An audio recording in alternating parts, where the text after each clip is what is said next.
Mesdames et messieurs les journalistes, merci d'être venus une fois de plus à ce point de presse après celui que vous avez couvert comme par hasard le lundi dernier relativement à l'état des droits de l'homme dans notre pays depuis 8 années du pouvoir de la rupture dirigé par le président Talon.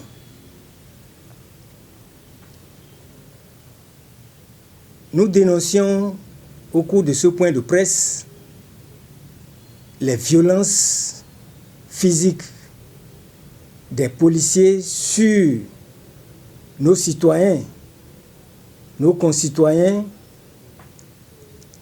et en appelant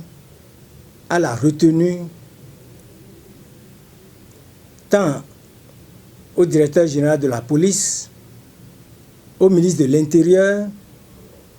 et à toutes les autorités, en passant bien entendu par le premier d'entre nous, son Excellence le Président de la République, à qui, s'il n'était peut-être pas au courant de ce qui se passait, de ce qui se passe en ce moment dans notre pays, nous avons remonté l'information à travers le point de presse que nous avions fait. Comme si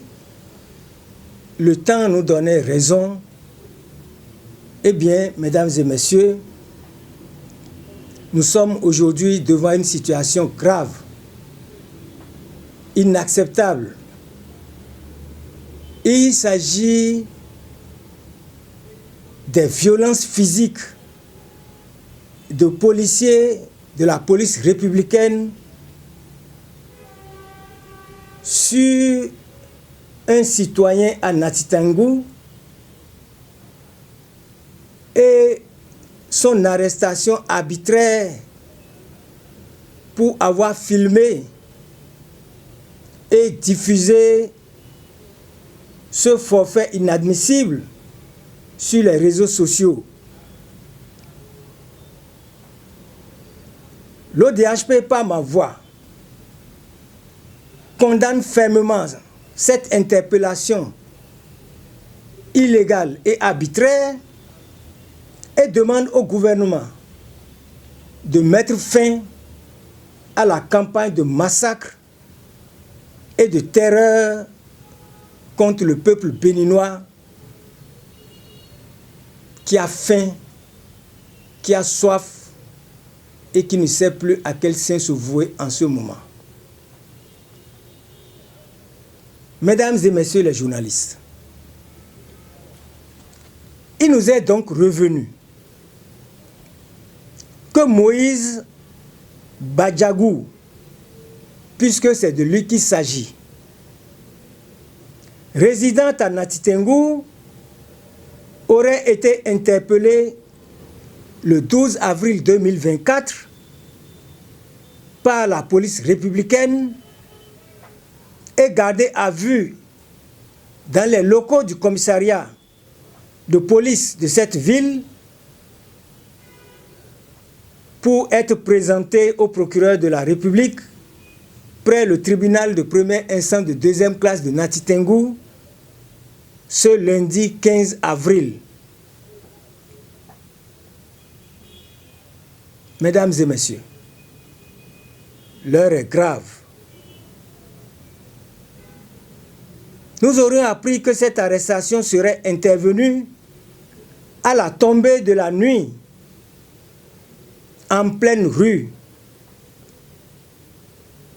Aux mains de la police républicaine,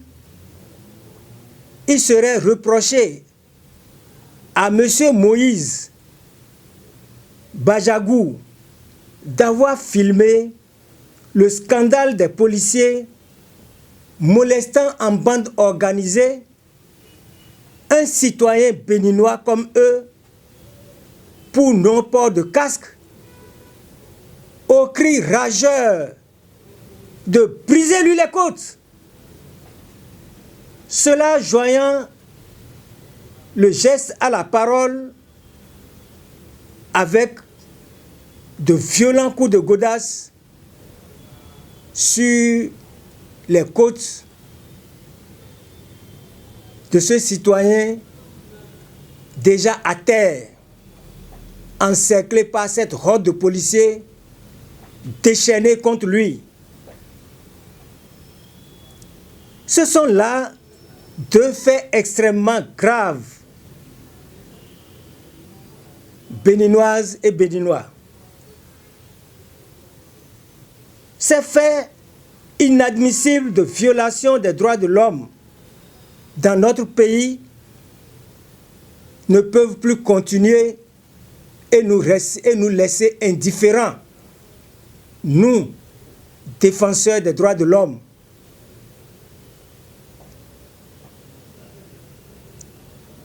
Mesdames et messieurs, dans le premier cas, celui de Badjagou diffusant l'information sur les violences et voies de fait, il s'agit d'une atteinte au droit d'informer, une violation du droit d'informer en vue de couvrir les forfaits des tortionnaires et des criminels politiques qui aiment agir comme des chauves-souris, c'est-à-dire dans le noir et dans la clandestinité. C'est extrêmement grave et inacceptable dans notre pays. Si la scène du genou du policier américain sur le cou de George Floyd n'avait pas été filmée et diffusée en mai 2020, le monde entier ne serait pas informé de ce crime odieux et les policiers assassins ne seraient pas poursuivis et jugés. L'action civique de M. Badjagou Moïse peut être interprétée comme une assistance à personne en danger. S'il ne l'avait pas fait, mesdames et messieurs, béninoises et béninois, que serait-il advenu de ce citoyen face à cette horde de policiers déchaînés et rageurs contre lui?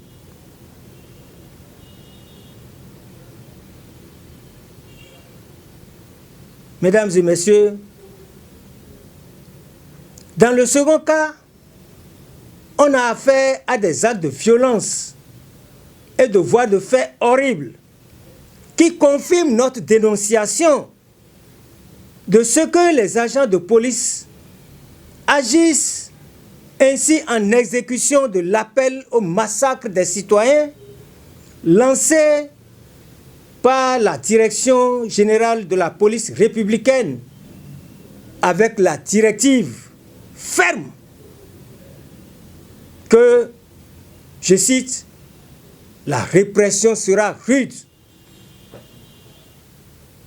Et le silence du gouvernement. Depuis plus d'un mois, malgré les interpellations des citoyens ordinaires, associations des émigrants, organisations sociales, organisations des femmes, et j'en passe, montrent avec la répétition de ces forfaits où plusieurs compatriotes ont déjà perdu la vie, où traînent des cicatrices de blessures, ce silence montre, disons-nous, mesdames et messieurs, qu'il s'agit d'une campagne de terreur contre le peuple confrontés à la faim, la vie chère et aux difficultés de soins conséquents dans nos hôpitaux, etc. L'ODHP dénonce et condamne avec la dernière rigueur ces assauts inacceptables contre les droits des citoyens à la jouissance des libertés, contre le respect de leur intégrité physique, de leur droit à la vie tout court. Elle exige la libération immédiate de Moïse Badjagou, la prise en charge sanitaire du molesté de Nati Tengou et son indemnisation. Elle exige également le jugement de tous les auteurs de ces forfaits et demande au gouvernement l'arrêt immédiat de la campagne de massacre et de terreur contre le peuple déjà suffisamment meurtri par la faim et la vie chère. Enfin, nous invitons les organisations de la société civile, les organisations des droits de l'homme, les associations de Zémidjan, les associations de taxis, les associations de femmes et tout le peuple à se mobiliser derrière l'ODHP afin qu'ensemble, comme un seul homme, nous disons non à l'imposture, non à la violation répétée des droits de l'homme dans notre pays. Je vous remercie.